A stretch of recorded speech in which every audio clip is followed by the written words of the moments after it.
This is episode 25 of the Home and Family Culture podcast. I'm Jody Chafee. In this episode, I interviewed Blaine and Audrey Rindlisbacher of adoreyourspouse.com.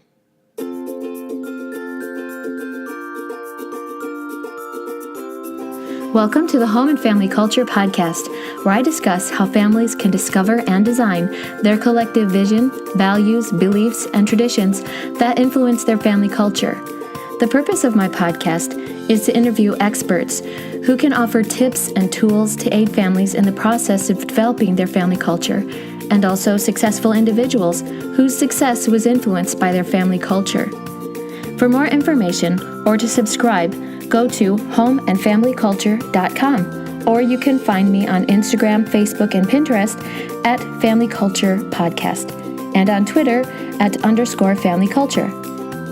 You can tune in on my site or on the variety of podcast broadcasting apps like iTunes, Stitcher, TuneIn Radio, and even on YouTube.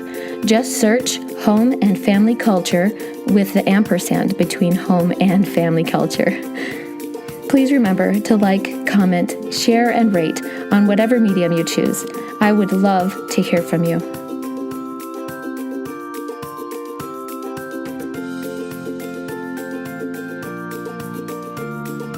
When traditional marriage therapy failed them, Blaine and Audrey Rindlisbacher became intensely passionate about finding the answers to what makes successful marriages work. Their commitment to finding the answers has driven them to make significant time and financial sacrifices in order to send Blaine through both a difficult and lengthy liberal arts bachelor's program and an intensive marriage and family therapy master's degree program at Liberty University, while raising and providing for 6 children. In addition to his degree programs, Blaine has spent hundreds of hours reading every marriage and relationship book he could find. Through his study and experiences in his own marriage, Blaine discovered the greatest secret to obtaining and maintaining a fulfilling marriage, the 12 principles of happy marriages. As he used these principles in his couples coaching practice, he has been overjoyed to watch these principles work miracles in the lives of the husbands and wives who apply them.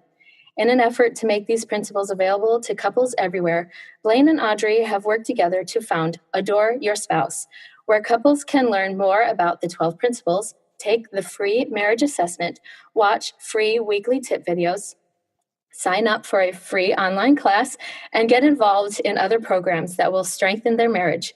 Find these free marriage tools and more at adoreyourspouse.com. Awesome. Welcome, Blaine and Audrey. Thank you. Thanks for having us. I'm so excited to have you on. I have to say that when I first heard of you guys I heard of Audrey because I watched the Heckawa presentation that you did.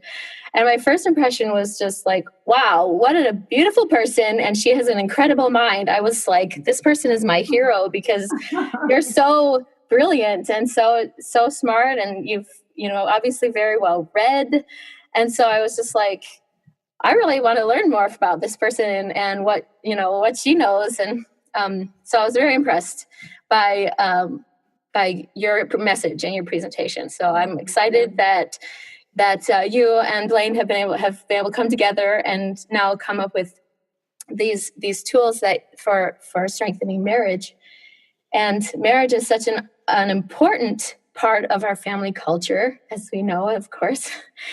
And so I'm excited to learn more and talk about these 12 principles that you guys have come up with about strengthening marriage.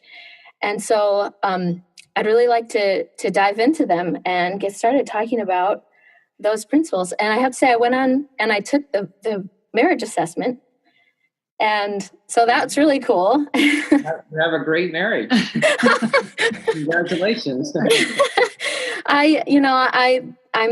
That's something that I'm very thankful for because I've definitely not had a perfect life, but I have definitely had a very supportive husband. And that's something that because of my marriage, I know that the other things that I endure or experience are really have more of a solid foundation just because that at least that's one thing that I don't have to struggle with and that I haven't had to. It's been a great blessing and to have somebody who's so supportive and kind And so I can attest to the importance of having a wonderful marriage that was something that when I started this podcast was an important part of the message, because I'd gone on my mission as a missionary for the Church of Jesus Christ of Latter-day Saints. And I had an experience there that really woke me up to this concept of family culture, because I met a couple who were very unhappy, and because they came from two different cultural backgrounds. And so I went and I talked to a senior elder who was a senior missionary, and he was in an intercultural marriage. And I said, how do you make that work? And he talked about that you adapt and make your own culture, and you kind of forget about the past in a way. And so I would love to hear your thoughts about that maybe as we go along. But anyways, so it just brought up for me that it is important as a couple to have an agreement about what your vision is for your family, and what your goals are, what your aspirations are, and to be able to talk them out and communicate and have a good relationship. Yeah, sure. Absolutely. So like I said, I'd love to dive right into these 12 principles that you're talking about, that you've designed, and talk about how they strengthen our family culture. Okay. Well, I think the first place I'd like to start is, you mentioned that you were so grateful for your good marriage, as we are very grateful for our good marriage, but our marriage wasn't good at one point. And there's a little bit of mystery sometimes, kind of like you get the luck of the draw, you just happen to marry the right person and it all worked out well, or it didn't work out well. And what these principles do is they kind of take that mystery out of it. So I ask people all the time, regularly, if you want to get fit, what do you have to do? What would you say, Jody? You got to go to or you don't have to go to the gym, but you got to get exercise. You got to get moving. Yeah. Yeah. Everyone says that. Why does everyone say the exact same answer? They say that, exercise, and then everyone also says. What's something else you would say, Jody? To get fit well, to eat well, and get rest. Get rest. Yeah. Those are all part of being fit. It goes back to the same things, no matter who I ask. And why does everyone say the exact same thing? It's all common sense, right? You got to know. But it works. Those are the answers that really work. And people sometimes say, I don't know how to lose weight, but then when you get down to it, their diet's wrong, or they're not exercising, they're very sedentary, and etc. So then we discover these principles as we try. The reason that they work is because they're principles. That's good point. And as we that's really as we define what we're calling principles, they're simply the rules about human nature. They're the context for, if you want health or happiness or growth in any area of your life, relationships or health or career or running a business, finances, there are common themes throughout. It's kind of, I bring up this example regularly when I talk about principles, and that is that if you go to the self-help section in the bookstore and you were to go to the financial section, and you picked up 5 books at random, or 5 books from people that you trusted, Suze Orman and Dave Ramsey and Kiyosaki. You pick up these books and there's common themes, and those common themes, there's a lot of application in those books. There's a lot of, here's how I think you should do it, and here's how this other person does it. But the underlying themes of save 10%, get out of debt, budget every month, those are the principles. Those are the underlying themes of what makes good, solid financial sense. What's actually going to work? What's going to cause growth? What's going to cause you to succeed in an area of life are the underlying principles. And you can live them. You, just like you said, Joe, you can exercise any way you want, but you got to get moving. Yeah. You can pay off your debt any way you want. You just got to do it. And so in the case of these principles, you live them a lot ways. And like you were talking, building a culture in your family of how you live them, but every happy marriage is dependent on them. Yeah. Like everything falls back onto these principles, no matter how we adapt them. And if you're not happy, one or more of them is being broken. Yeah. And obviously there's different degrees that they could be broken. The trust could be broken minor, or the trust could have major betrayal or major breaches, and then it's more gregarious. But there are different levels. But for sure, as you live the principles, you live them fully, then those sore spots, those frustrations, those clue out of marriage disappears, and you start to have a happy, thriving marriage like we do today. So there are principles that you have to constantly revisit. You can't just go, okay, I've got that one down and move on. It's really a constant. That's a great point. Yes. I mean, did you exercise when you were 20? More or less. Let's just say you did a lot, right? Okay. I'll say I did. When I was 22, I was diving for university, and we worked out 4 hours a day. And I could do a press, so I could do a handstand and bend. I could bend over, and then I could lift my whole legs straight up on a handstand. Well, unfortunately, that didn't last to today. I didn't maintain it, therefore I lost it. Right. Yeah, and the fitness is something that you have to do constantly. You can't, if you stop, you're going to lose your health. But it's with any principle. Yes, and you don't have to do it 4 hours a day to live the principle of exercise and healthy. You just need to be consistent. Stop. Exactly. You can't stop making sure there's trust in your relationship. Yeah. You can't stop meeting individual needs. Well, you can't stop saving or getting out of debt unless you're out of debt, right? You can't stop. And whatever the principles you're living, you have to continue to take. You parent your children. You have to be consistent. They're principles for life. If you're running a business, you have to have good systems, and the systems have to run day in and day out consistently, or the business will fail. There are just principles in each area of human endeavor and human life where you want to have health and happiness and wholeness and success. And it's dependent on understanding the core principles, applying them consistently, and understanding that you're going to apply them for a lifetime. But with that said, Jody, it becomes easier because they become a way of life. Yeah. I remember when Audrey would want to have a talk, and I'm like, when you wake up in the morning and you look over, and you're like, oh no, not that look. And you're like, well, I didn't do anything last night. Did I? No, I don't think I did. Did I do anything yesterday? I don't think I did. And so you find out, and then she brings this thing up for like 3 months ago, but it's been a continuous thing, and you're freaking out. And I lost my train of thought because I got carried away with that.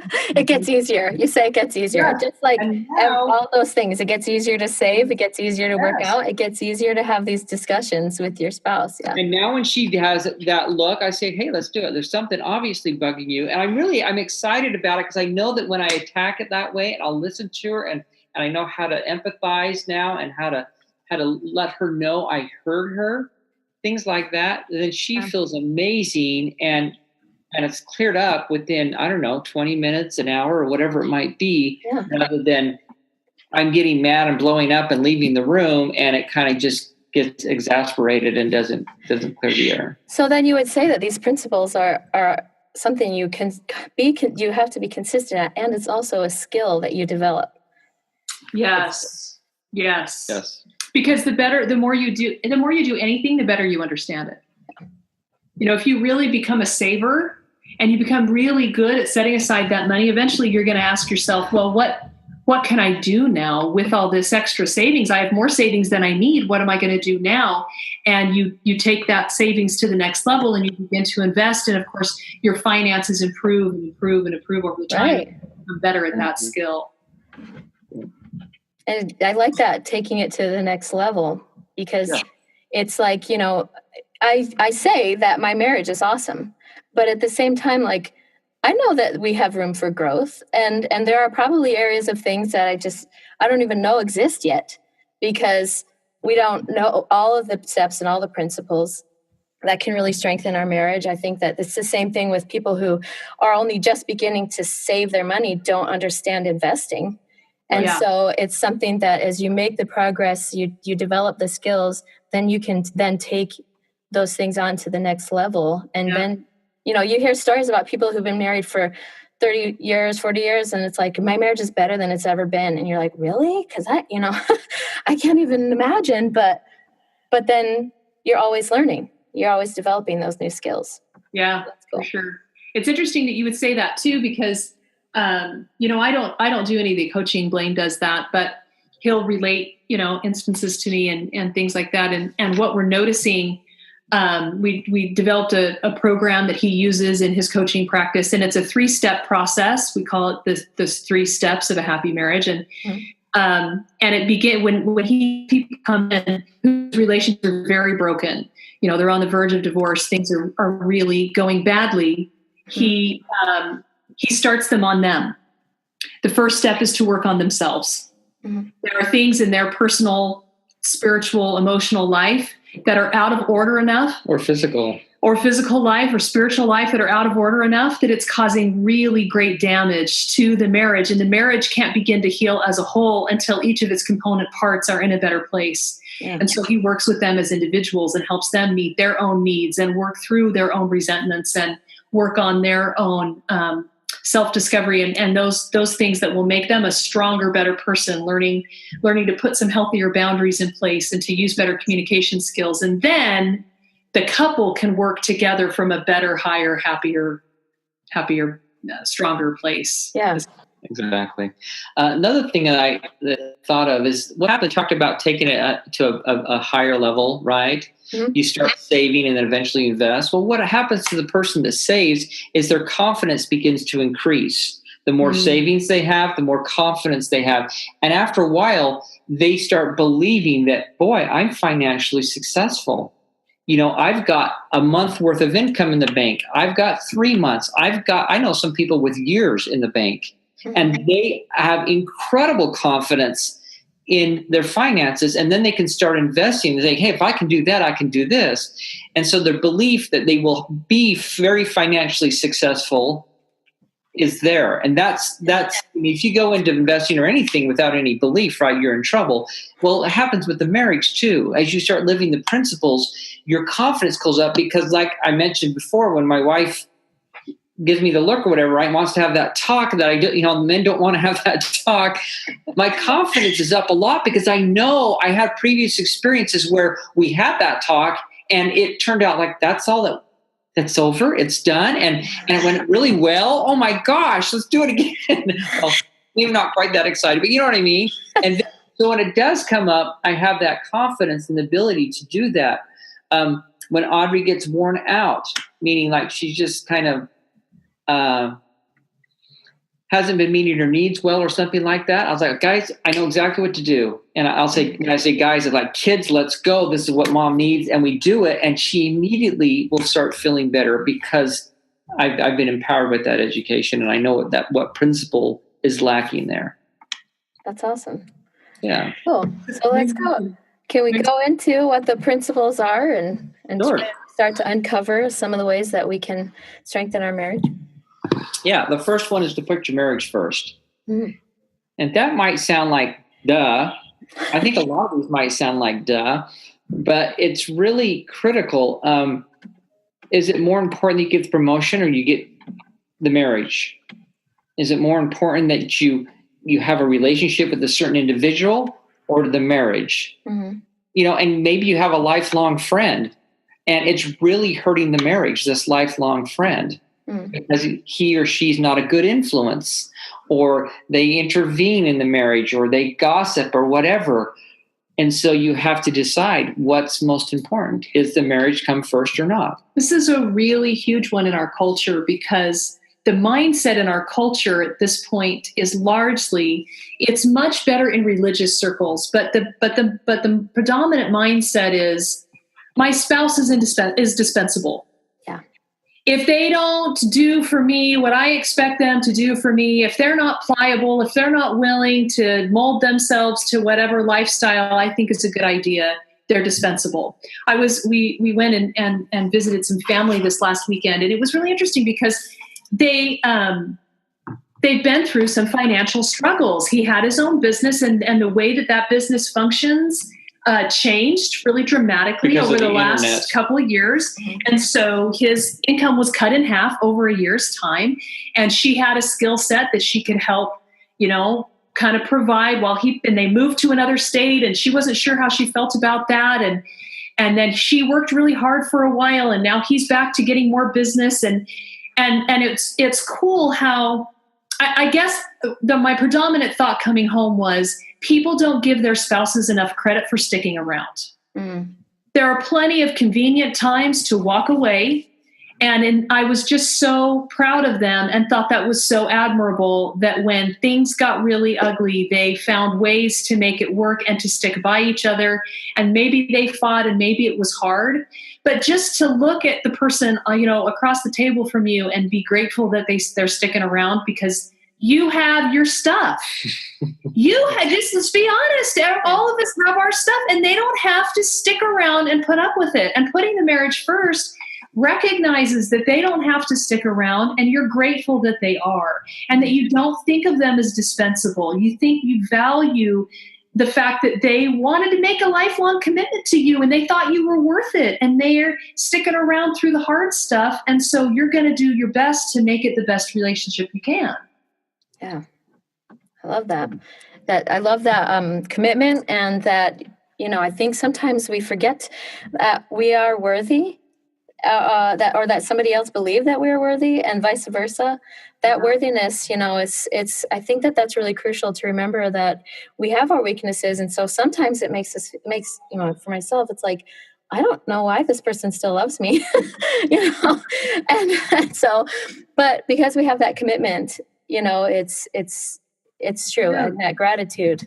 Yeah. We stick it through. That's why, Blaine will have he's had people come into his office that are just living together and he'll say, honestly, the first thing I think you should do is go get married. Mm-hmm. When you're willing to make a social contract with each other, this relationship will be easier to work through because you'll know the other person plans on sticking around. Do you want to increase the trust? Yes, I do. We'll go get married. Mm-hmm. Increase the trust faster than anything else in those situations. Yeah. So I love that. The second principle is ensure individual needs are met. Now, these are needs that only a person can fulfill for themselves, okay, or fill, or complete. Yeah. Like we talked about exercise, taking care of physical, we're taking care of our spiritual, our emotional, our mental needs, and only I can do that. I mean, it doesn't matter how much Audrey works out and how good she eats, it's not going to benefit me at all, except for I get to see what she looks like, right? That's not, but as far as my body, it doesn't help me at all, right? When I pray and or I meditate and I read the Word of God or whatever that might be in my spiritual life, I'm grateful, right? I have a gratitude journal. I serve others, things like that. That feeds my spirit, but it doesn't do anything for you or anybody else. And no one else can do that. Your spouse can't meet those needs for you. You have to meet. The reason this is so critically important is because we've got people that are going on fumes, right? They're worn out. They're frustrated. Marriage can be really hard, okay? Oh, life is hard. Life can be the marriage that's wearing them out. It might just be life, but then it's having an impact on them. It's having an impact on them because you're at your wit's end, right? And so you say things because you're hungry or you haven't had any fun for months or you're not getting enough rest or whatever it might be. You feel terrible. And so you take it out on the one person you should never take it out on. Yeah. And so that's why this is such a critical principle. And that's why it's number 2. These actually go in order. They go in a certain order for a reason. But number 2 is to meet those needs. So you're at your best. So as life is hard, as hard as life is, you can handle it the best possible way. And the flip side of this too is making one of the reasons why we really, we have it as one of the 12 and we vocalize it and teach it regularly is because it's important that both spouses recognize that the other one has, you and I need to take responsibility for our own needs, but we also need to be supportive of our spouse's needs. Blaine's had interactions with couples where they almost want to deny that their spouse has that legitimate need and that it should involve their cooperation at all. It's important that they both are really recognize how critical this is to the well-being of their spouse and that they're actively, if they need a $30 pass to the gym, let's try to figure out how we can make that happen. If they're more likely to exercise and feel good, you don't want to expend, break the family budget over whatever it might be. But if your spouse needs a quiet half hour at the end of the day, to process and be grateful and wind down and whatever you're cooperating as a couple to help the other person get their needs. I had a client that was in a bicycle gang, how you call them. They would get up in the morning and ride 30 miles a day, and she loved it. Her husband needed to support her on that. So she has that social and that physical needs being met. They were so crucial. There's people that love to hunt or fish. I had a client that, he is the poster child of hunting, right? The hunt's over and he's planning the next one. Now he could carry that too far, right? So there's always common sense involved. But she was great. She would actually go with him and stuff and support him on those, because it was a huge need for him, that kind of hobby, that activity, that fun and recreation. So I love that too, because, sometimes I think people think self-care is equivalent to selfishness, but it's not. You have to be able to take that time to take care of yourself and recognize that your spouse needs to take care of themselves. But then also, like you said, not take it so far that you neglect the first principle of putting your spouse, your marriage first. Yeah. So and it's interesting that you would say that people think it's selfish because they do, but it's the opposite. Matter of fact, you're selfish if you don't. Yeah. Because then you're not your best, right? Then when you're kidding for something, it's easy to go, we can't get into the victim cycle and everything, but that's going to go blaming other people, because you're like, look what I've done for you. All I do is sacrifice. And so you become the martyr, right? Then you're like, oh, look what I've done. And you're not setting a good example for your spouse or your children, if you have children, on how they should take care of themselves. Scott Peck taught me something really important in one of his books. He said that the opposite of love is not hatred, it's laziness. And it really, I've thought about that countless times, really changed my paradigm. And this program that Blaine uses with his clients, this 3 steps program, the first part of that program is actually called Love Yourself. Because these first few principles that we're going to go through are the steps to truly loving yourself, and you're capable of loving others. So these principles are in a certain order, like Blaine was saying, because this first section, these first few principles are about loving yourself. Yeah. And when you're meeting your needs, you're loving yourself and then more capable to love the people around you. And when you don't, it's laziness. Laziness is anti-love. You're too lazy to eat better. You're too lazy. And so what? So you're going to wind up with diabetes and die young and leave your spouse alone. It's those kinds of things are lazy and selfish not to take care of yourself. Or indifference, right? Isn't indifference like the opposite? It's like, well, then I don't care. Yeah. And the hard thing too is that the person that is the indifferent one is actually the one that I've heard before, like they're the ones that hold the power, because the person that cares is the one that's doing all the work. And then, the person that's indifferent is going, well, whatever. Yeah. And so it's so imbalanced. That's really, and it's sad. Yeah. And if you can't do it, and this is the case with moms sometimes, if you're struggling to do it for yourself, do it for the people that you love.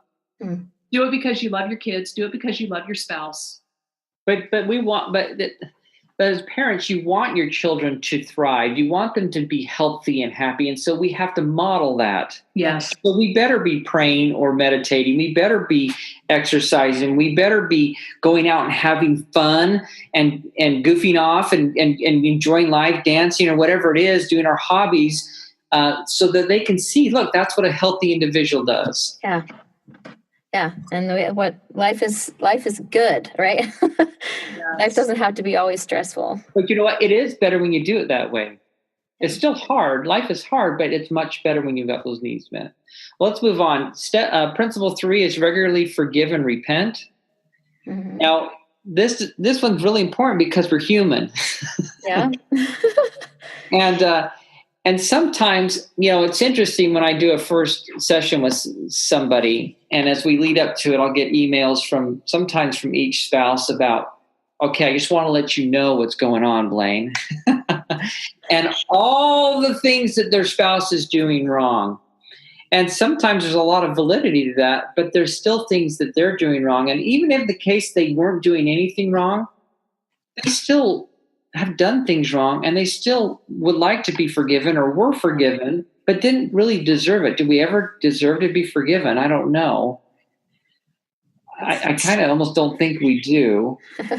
But we are, and we can be regularly. But in order for us to receive forgiveness, we have to forgive others. If you're Christian at all, you believe that what Christ said, that you have to forgive in order to be forgiven. And if you don't, it stumps you, it stops you, it actually damns you, and you can't progress. And it creates a lot of bitterness, and it creates a lot of miserable people. I've seen some extremely miserable people because they just would hold on to the nth degree. And the reason is because it wasn't fair. And it really wasn't fair. It wasn't fair at all. But until they let that go, they can't heal. Yeah. And they're the ones that they're actually punishing themselves because they have the power to forgive and they're not doing it. Yeah. Yeah. There's a component, on the assessment that you took, mm-hmm.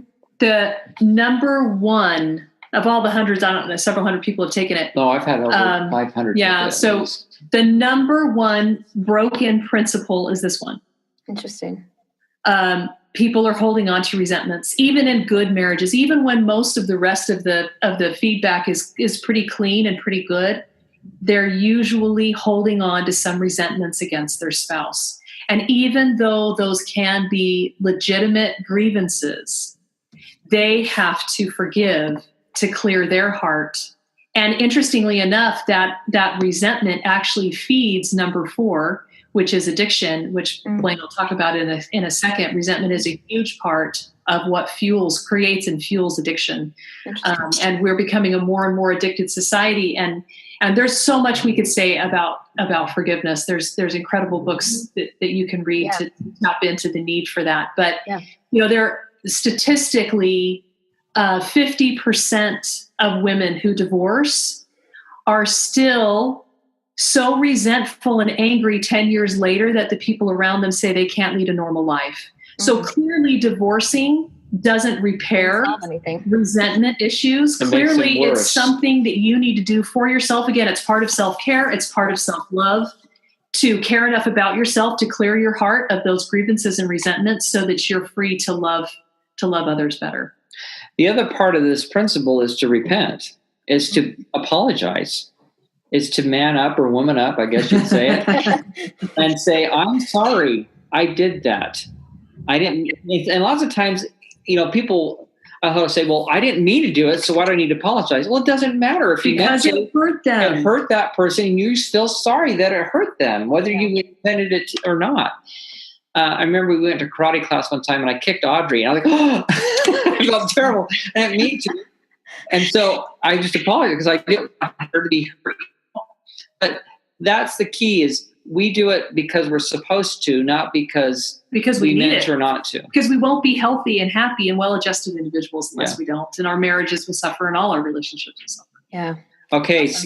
Principle 4, safeguard against addiction and abuse. I take a really hard line on marriage, and I don't know how people feel about it, but I'm passionate about it, and I don't think there's ever a cause for divorce.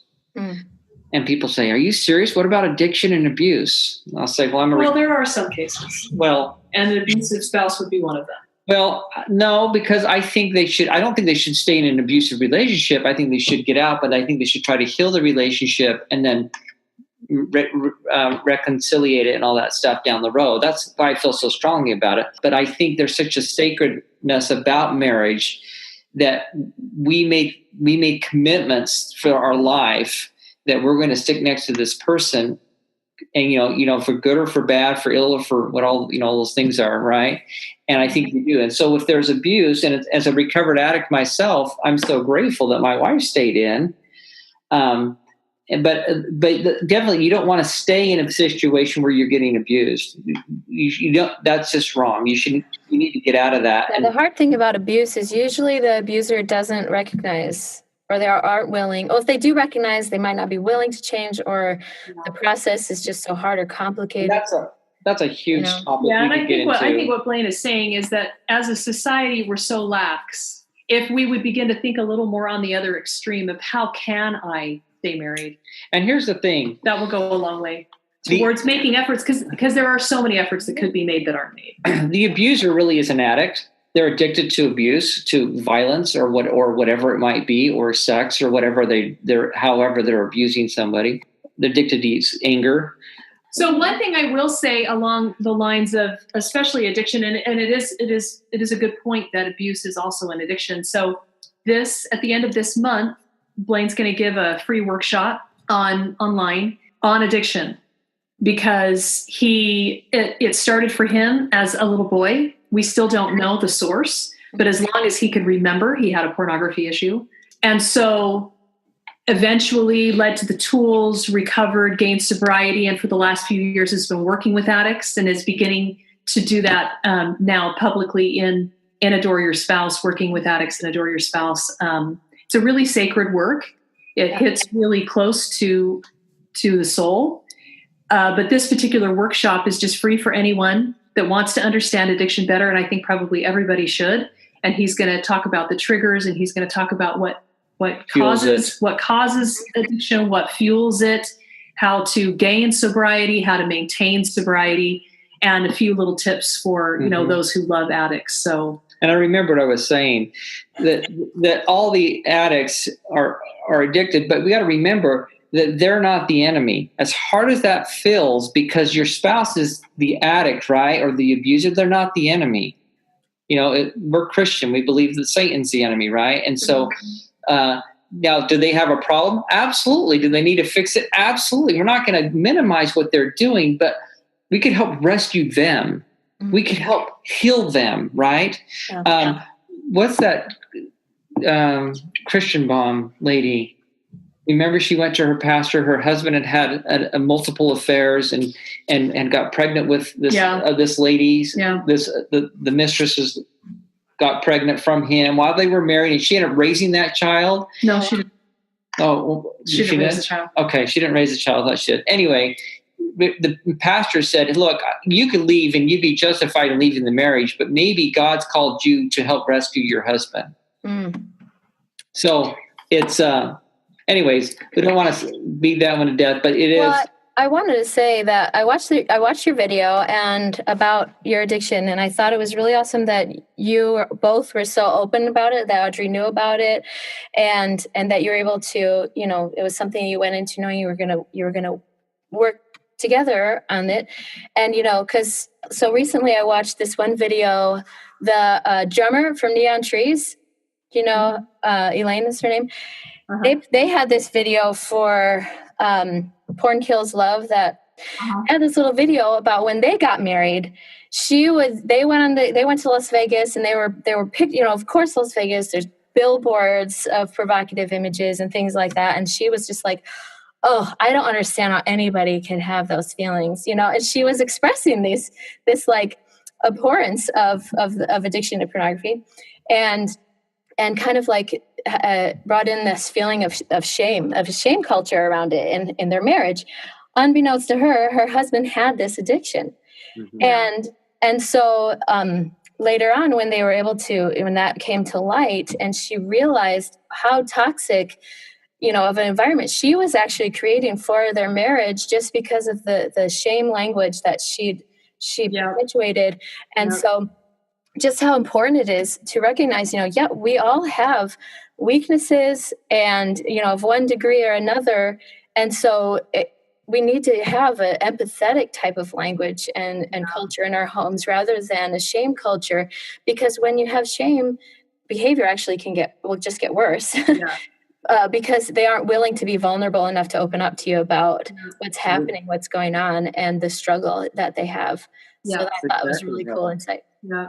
That's exactly what happens. And see, what happens when you get into shame, you're no longer focused on the person, you're focused on the problem. You're no longer focused on the solution, you're focused on this terrible addiction, this terrible situation. The key ones, and this can be really tough to do, but if there was one thing that they could do, it would be to remember that they are not their behavior. Mm. An addict is not his behavior. And to continue to differentiate in your own mind that there's a lovable human being in your life that you're going to love unconditionally while you still dislike behavior, and there can still be consequences for that behavior, but they still deserve love as a person, and they aren't their behavior. And that's why we talk to, especially to spouses and it's so easy to just horribilize your spouse. Right. But it's important as a spouse to be there as their support. Yes. What we signed up for, like it or not. Right. And we all have some level of something, whether it's like you're addicted to sleeping in or you're, whatever. It's like, it's whatever habits that we have that we need to work on changing. Those can, that's all part of that process. So. Yeah. Cool. Okay. Principle 5, frequently express love and make sacrifices for your spouse. One of my favorite books, I don't know if it's favorite, but it's a great book, is The 5 Love Languages. And people say, oh, yeah. And my love language is this. And I'll say, great, what's your spouse's? And there's quiet, Yeah. And they need to understand, they need to be loved in the way that they understand it. And if you don't understand the concept of 5 languages, it's fascinating. You could be speaking Greek and you think you're speaking English, but they don't understand anything you're saying because that's not how they receive love. Mm-hmm. And so to make that conscientious, that's a hard word for me, deliberate effort to do it in the way that they feel love is, Audrey is so wonderful at this because my love language is physical touch. And it just didn't come real natural to her. I mean, she liked to touch and stuff, but it wasn't like every time we get in the car, I would reach over and grab her hand. But now she does it a lot. Mm-hmm. And just because she loves me. And my first go-to when I get home or whatever is not to clean up the house or do dishes or anything like that. But I do that because I love my wife. So that's part of it. It's a much bigger principle than that, but it's sacrificing, making what's important to your spouse. There's also husband and wife needs that. But making sure that you love them in the way they need to be loved. And I think what you said, and I misunderstood, is male and female differences. Well, that's kind of number 6. These kind of overlap a little bit, but we wanted to differentiate each one to make sure that they weren't being missed. So those first 4 are a lot about self-care. Yeah. A lot about staying, meeting your needs and staying away from bad behavior. And these next 3 or 4 are really about, there's a lot of education that can happen on these 4 principles. There's a lot of angst and anger and frustration and unhappiness in marriages simply through ignorance. Mm-hmm. Ignorance of gender differences, ignorance of temperament issues, ignorance of needs, husband-wife needs, ignorance of love languages. And there's a lot. Yes. Exactly. There's a lot of education that can go on. And that's a huge focus at Adore Your Spouse, is just helping people know who they are and know who they're married to. So they can stop giving vent about things that are, like you were talking about earlier, they're shaming their spouse over things that are just inherent. They can't change that. That's just how they're wired. And so their spouse has got to let it go and love them for who they are, accept who they are. Sometimes we're really not letting our spouses be who they are. Yeah. I mean, there's all kinds of things. In principle 6 is respect and appreciate your differences. And so, there was a book written, it was incredible. The guy was a genius. He made millions of dollars, but it was Everything Men Know About Women. Have you ever heard about that book? No. It's 100 pages long. He sold millions of copies, and you open it up and the entire book is blank. A genius. He's a genius. Yeah, everybody gave it to their friend for a joke. Yeah. Right. But when men really find out what makes women tick, and then they'll make those sacrifices and they'll do those things instead of resenting them for it, and instead of the wife resenting the man because he's a man, why? That's so wonderful. And there's just all kinds of intricate things in here that there's women hear better than men. And men are visual. So if your husband is raising his voice at you, he may not think he's being loud. He may not be feeling aggressive, but you're seeing it as aggressive. Mm-hmm. There's all kinds of nuances. There's extrovert and introvert, and there's spatially gifted, and there's linguistic and non-linguistic, and so there's really some interplay in your personalities. And sometimes you don't even realize it yourself. You don't even realize kind of how men and women do see differently. Their brain is wired differently. And so that's number 6 is largely kind of about focus on gender differences there and respecting those differences. And then number 7 is learning There's a lot of different temperaments and personality tests that you can take, and what your natural gifts and abilities are, and developing their interests and gifts. And well, Audrey was really kind of, I don't know if she ever resented me for it, but it really bothered her that I wasn't a planner. Mm. And then when we finally figured out that there's such thing as spontaneous people and other people that are legitimately wired that way, when she realized, oh, you're not just being a jerk, you just really don't ever think about planning. I was like, no, I never do. I told you that. She didn't believe me. But once she understood that, because I'm so hardwired to plan every moment. Mm-hmm. Yeah. And she has plans A, B, C, and D all the time. And so I become a better planner. She's actually made me a better person. And I made her a better person because we're able to give and take on those things. And that's really the richness that comes from living these next few principles. If people will do put in some effort to learn about themselves and about their spouse, and to learn to respect who they are, and to respect their differences, and to recognize that they're better for who their spouse is, and that the marriage, the relationship, it's a whole. It's kind of an entity outside the two of you. The two of you together create this new, this new being that has the strengths of both of you to bring to whatever your endeavor is. It's really empowering. Yeah. And I think too, it's interesting if you learn what each other's strengths and weaknesses are. Like, I wonder if part of the reason why you didn't like to plan things is because you knew Audrey would. But it's like, because sometimes I think I fall into that trap too, where I'm like, well, I don't know that I need to do this and that because I know my husband will do it. Yeah. But knowing that, at least, I could learn, like, okay, but maybe I can come and try and meet him in the middle and find a way to lighten that burden of him always doing what I've kind of like become dependent on him for, but lend some support a little bit more. Principle 9 is engage in Principle 8 is build and preserve complete trust. So we don't want to skip over that. It's a very important principle. Well, in these 3, trust, communication, and boundaries are possible only after there's better understanding. Mm. Sometimes women struggle the most with boundaries, and they'll try to put boundaries in place on stuff that is hardwired in their spouse, because they haven't made the differentiation between this is who he is and this is how he's wired and he's always going to hunt and I'm going to accept that, or this is bad behavior.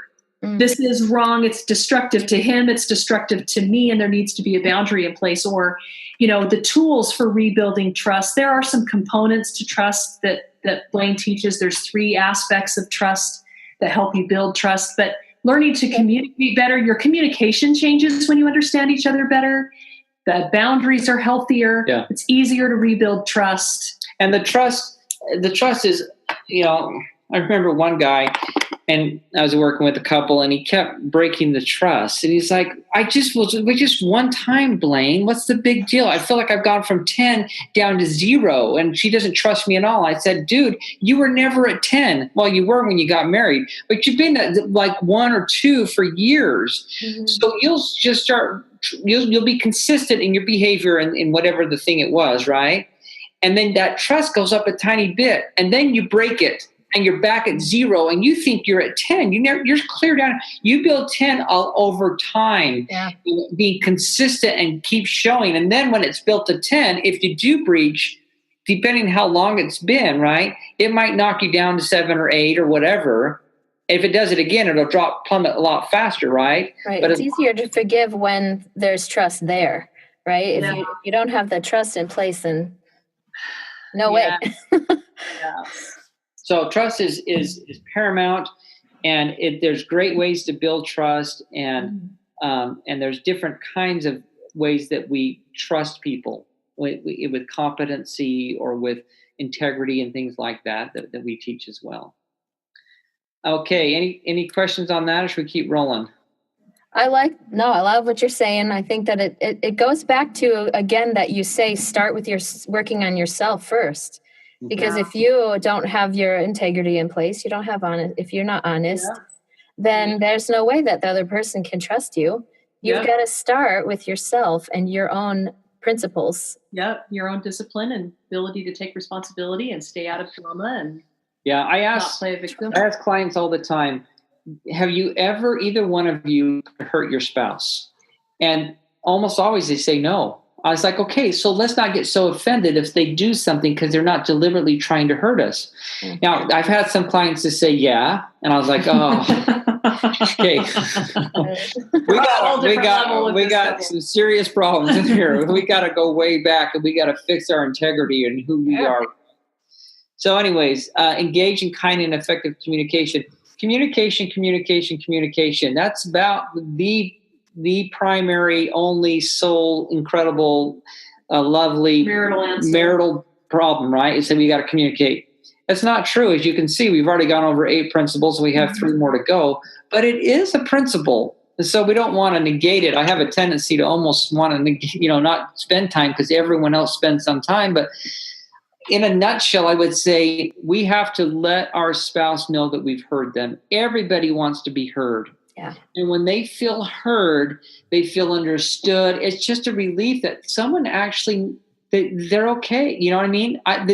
Someone knows me. Someone understands what I'm going through. It brings so much satisfaction that someone knows what you're going through. Yeah. And the way you do that is you reflect and you look at their body language, right? And you're trying to mirror them and you're trying to let them know that you're actively engaged. And then you repeat back, not in a parroting way, but in a way, does I get that right? Is that what you're feeling? Yes, that's it. You got it, right? And it just feels wonderful to the person, especially for women. Right, because that's one of those things they say, like, at least my dad, he would always try to fix everything. And my mom would go, no, I just need you to be my sounding board. But that's a male and female thing. When you understand it, it's easier not to take offense for women to say, he's trying to fix it because he's a man. That's his go-to. And it's good for him to understand, I'm a man, that's my go-to. I was talking to a woman the other day, and she was saying that she's a really dominant personality, and so is her spouse, and they both really like to be right, and they would just go the rounds over and over and over again for years and years and years. And she finally kind of started to get this, and one day he was just going at it, and this voice in her head just said, shut up. Just shut up. And she did it. And she said it took, I don't know, maybe an hour. She really said nothing. And by the time he was done, he had expressed empathy for her. He had looked at both sides of the problem, and he had come right to the conclusion she wanted him to come to in the first place. And she uses that all the time now, and it's just been a marriage saver for them that she simply is quiet and lets him do whatever talking he needs to do. So I read this book, Love and Respect, and that one's about marriage. And, when it comes down to communication, there are different ways that we can show love versus respect in our conversations based on what those needs are. It's like maybe her husband just needed to be able to sound it out because that made him feel like she respected him. Yep. And then it came back around to him showing his love and compassion for her. Right. And so that was really interesting. That's an interesting example for that. Yeah. And when I read this another book, and Oliver and Rachel DeMille, so they had a little excerpt in their book. They said, we can't fix our spouses. The solution to them was that we work on ourselves and then we pray for our spouse. And so I thought that was kind of interesting. And I think it relates to this communication thing because it's like sometimes it's good. It's always good to communicate. But I think sometimes if we want to communicate too much blame or accusations, or is that sometimes some things can wait until you've prayed about it. Yeah. And I think the other part of probably kind of what you're saying, Jody, too, is communication isn't just about words and language. Yeah. Our bodies and our actions communicate often more than our words do. And so we're always letting our spouse know, like you were talking about, how much we respect them, how much we enjoy their company, how much we're willing to listen and learn from them, just in the way that we live our lives. And so learning to communicate well, actually, and this is why it's also a later principle in the list, is because some communication, some body language, some behavior will change naturally as we change. As we take care of ourselves and engage in self-care, and as we better understand ourselves and our spouses, our communication will get better as an outgrowth of our changed paradigm. Okay, number 10, maintain healthy boundaries. Now, this is the principle that most women, when I start working with, want to go right to, skip over the first 9, and they want to maintain healthy boundaries because their husband's running all over them. Yes. If you haven't taken care of yourself, if you're meeting your needs, if you don't understand differences and things like that, you won't understand what should be a boundary, right? Mm-hmm. Because maybe that's just how they're wired, right? Maybe they're just extroverted and they have to be around other people, and you can't change that. Just like if you're introverted, you can't change that, right? You can get to know people more but still, when you want to rejuvenate, you want to be alone. When they rejuvenate, they want to be with others. Okay? Okay. So you've got to understand those differences. But if you haven't taken care of yourself and done all those different things, then you won't have the strength to enforce a boundary. Blaine's tried it. Oh, You've tried it with clients. I did. They're desperate to work on boundaries, so he dives right onto boundaries and he tries to do it with them, and their needs aren't met, and they're weak.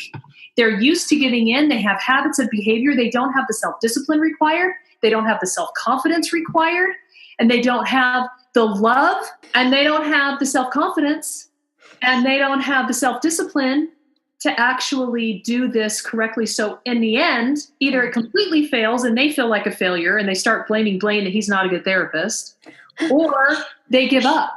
Yeah. And one of the classic things is to find a way to get out of the marriage. So they have an affair or something like that because they're so weak, they can't get out in a healthy way and they can't take care of their needs. So there's a lot of work that has to be done if someone's really kind of getting run over or allowing themselves to be so that way. But it is a very important principle. But it's at this level, it's this far down the list because those other things have to be understood and incorporated in order for you to do that really well. Well, and there's a spectrum too. There's the codependent, who is kind of the women we're talking about, who really have no choice but to work on themselves because they're just codependent. And then there's other people who, as they get to this point in their progression in their marriage, men need to realize when they are quick to anger and they could talk more gently and kindly and to put their own boundaries in place. So there is a spectrum of boundaries being broken, and we can all kind of get better at that. And it's really, the boundaries has two sides to it, right? And generally, men have a tendency to exceed boundaries, right? And women have a tendency not to enforce a boundary. So they're both guilty lots of times of breaking one side or the other of the boundary. Interesting. And when Blaine works with people on boundaries, he uses natural consequences, which is just beautiful. And he helps people gain the skill of looking at the natural consequence of a bad behavior. He helps them identify the bad behavior, come up with the natural consequences, and so much easier to execute that way. And it's easy to see in an extreme example, like, are you kidding me? Like, I was working with a client who was addicted to heroin, and his mom would help fund it because when he was started going through withdrawals, and she didn't want to see him in that kind of pain. Because she was a codependent. And he would use manipulation. We talked about it. And I'd manipulate her. I'd get really angry and I'd threaten to hurt myself. So she would give me money so I could be. So the whole relationship was very bad. But you're like, really? She did what? Are you kidding? Right. But in a healthier situation, it's a little bit harder to see. But if you can take those natural consequences, right? And that's what's so great about how God runs the world. He lets natural consequences happen all the time. You don't take care of yourself physically. You don't take care of yourself financially. What's going to happen? You quit working. What's going to happen, right? And those consequences will come, and they'll come, and they're not very merciful. They're pretty hard, right? And which is good because it can help people grow up, and the lights can come on, and they can say, "Okay, I'm going to make a change." A lighter example of that in a healthier couple would be that a husband earns a good living but gives his wife such a small stipend, she feels stressed about income all the time because she feels like she can't spend a penny without him kind of being upset with her. Nobody's ready to leave the marriage, but there's definitely an issue where some things prior to what we're talking about need to be discussed. Some of these last principles need to be discussed, and some good, some good boundaries need to be in place. I just had a client that way. It was an excellent, and he had to think, oh, I'm micromanaging you. I'm controlling you with the finances, even though we have plenty of money. And what she wanted wasn't outrageous at all. It was with the number of kids they had, it was very reasonable and appropriate. Principle 11, clarify roles and fulfill responsibilities. This, ironically, can be It's just amazing. It sounds like it's so clear cut. Everyone knows what everyone's doing, right? That's often I find not the truth. Yeah. And they don't know who's really in charge of what. And sometimes the one will demand that the other be in charge of something, and then they micromanage them on it the whole time instead of, so they should really just do it. Yeah. If you're going to give the responsibility, or if someone's going to take on a responsibility, the other one shouldn't be telling them how to do every step of the way, especially men. It drives us crazy. Like, we're competent, we can do it, right? And then until we prove that we're not. Yeah, these last two are really the icing on the cake, creating unity in all areas of the marriage. These are really the pinnacle of a really happy and successful marriage, really having a lot of order and clarity to who's doing the taxes and who does homework with the kids and who does the grocery shopping, so that things are run in a really nice, clean, and there's a lot of arguments and struggle and contention that are avoided with that, but it takes two mature understand each other, have a good level of trust to sit down and have the discipline and they can communicate reach this level of, in their marriage. They can communicate. And this one thing I didn't say about communication, so often men just blow up and get mad. And it shuts down the communication, but they've got to be able to communicate effectively in order to get these responsibilities and make sure all the roles and things are taken care of. Yeah. I think that's really super important too, because I think sometimes, more and more traditional roles are kind of like becoming blurry, but it still needs to be a conversation about, and probably even more so because traditional roles are kind of getting blurred. They're telling you what it's supposed to look like. You have to make it up as you go. Yeah. Yeah. If the wife likes to make sure that the cars are lubed or does it herself, great. Yeah. I don't have a problem with that, but let's all make sure that they're not fighting over it. Talk about it. And blaming each other. They're clear who's going to do it, or if you want to do that, that's fine, or whatever. But it makes sure that it gets done, and there's not arguments over it. Yeah. And then the 12th is to create unity in all areas of the marriage. Audrey kind of mentioned that, but it's really just unifying. And how do you unite in all different areas of life? How do you unite if you're struggling with parenting? How do you unite? If you're struggling with health, how do you unite? If you're struggling with finances, how do you unite? And the best answer we have found by far is to find the principles and values. Values too, because the values is what we prefer, what we like, what we value. She may not value what I value. And you understand the values, and then you understand the principles, and it's very easy to unite. And part of that is creating a mission statement and lifelong goals and 10-year goals or whatever together, picture and creating the life you want. Kind of goes back to what you were talking about, Jody, with the culture. This is where you can really start to build a cohesive family culture and infuse that into your children for future generations, and kind of decide this is who we are, and this is what we're about, and this is what we value, and this is how we're gonna. But like Blaine said, principles bring a lot of clarity and he uses it a lot in therapy with couples. He'll say, they'll be talking about some particular subject or sore spot, and they'll both express their opinion about what ought to be done. And he'll say, well, unfortunately, you're both wrong because neither of you are in line with the principle. And here's the principle. So the principle's right. Neither of you are right. So you both get to kind of bow and be obedient to whatever the truth is that's higher than both of you. And that it helps couples to take some of the he's right, she's right kind of issue out of the conversation and just say, well, we just need to live this principle. So how do we want to do that? And so you kind of let go of what you were holding on to and go, no, we're going to come together on with this. Not I'm not right, you're not right. Yeah, I like that a lot. And I think I love all these principles too. And the fact that when you have a vision, when you want to be unified, all of these things, you really need to be intentional. You can't just expect that, oh, we're married now, and so life is going to be hunky-dory and happy and all good. Yeah. When people go into marriage expecting that, great, it's smooth sailing from here, they're going to be up for a rude awakening, because it takes living all those principles intentionally and consciously, like you were saying, to have a happy marriage and a healthy family culture. So, yeah. And some people have great marriages and they just have them, right? And you're like, oh, they're so lucky. but it comes natural to them. And as I've studied principles, I've realized it seems like in certain areas of our lives, there's something that will come very naturally to us and other things that won't. You see a lot of businessmen, right?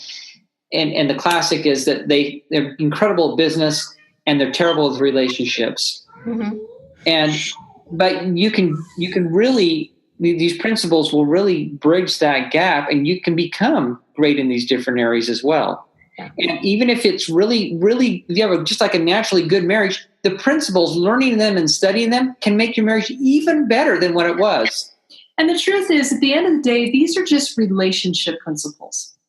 These apply to virtually any relationship we have. Harvard has had the longest running study in the history of mankind. It's been going on for like 80 or 90 years.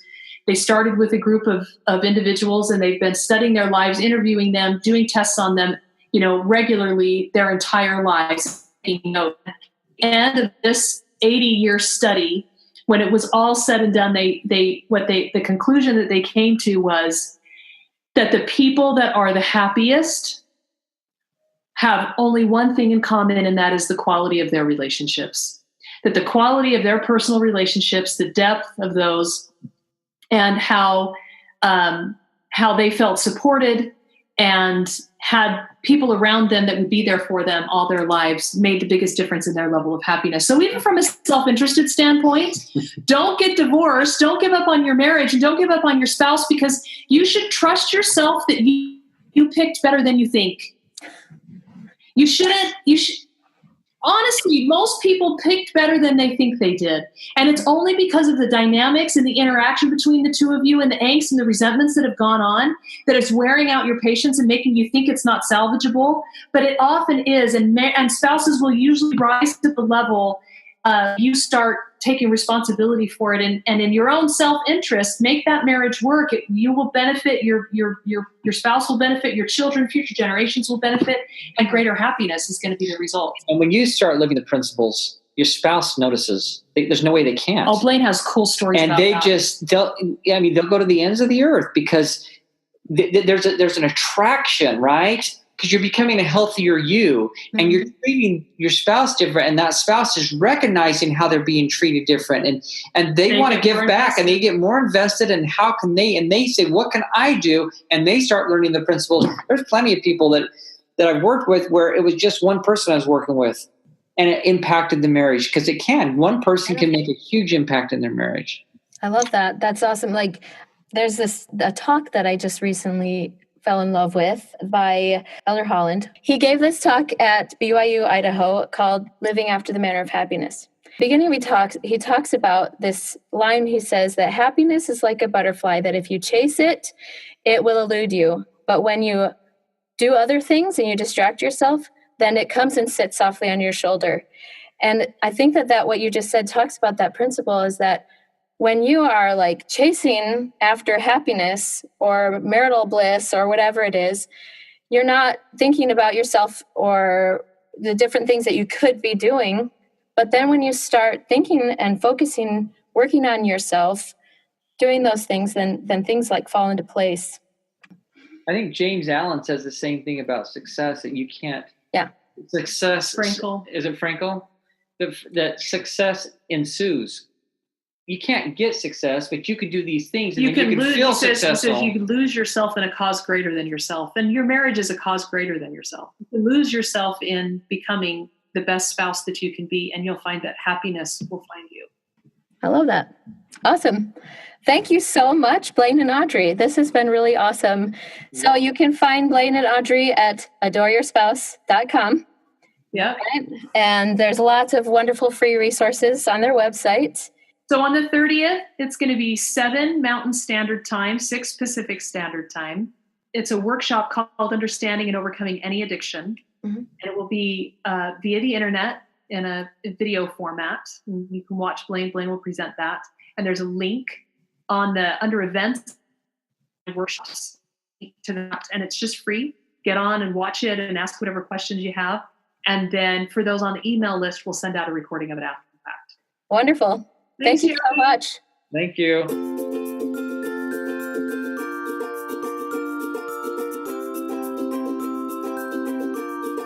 Awesome. So many amazing gems on this episode. Thank you so much, Blaine and Audrey. I know that their class that's happening on the 30th is going to be amazing. So if you're listening to this episode on the day that it was posted on January 30th, go to adoreYourSpouse.com and get registered in that class because it's going to be amazing. You can also go check out my show notes at homeandfamilyculture.com. And whatever app you're listening to this on, please go to the app, click share, and send this out to somebody who may benefit from this episode, or maybe somebody who knows nothing about podcasts, and let them know that it's super easy and it's free to listen to these podcasts. So click share, send it via email or Facebook or Twitter or whatever other social media platform that you'd like, and just share and comment and rate. I'd really appreciate it. And thank you for your support. Thank you for listening.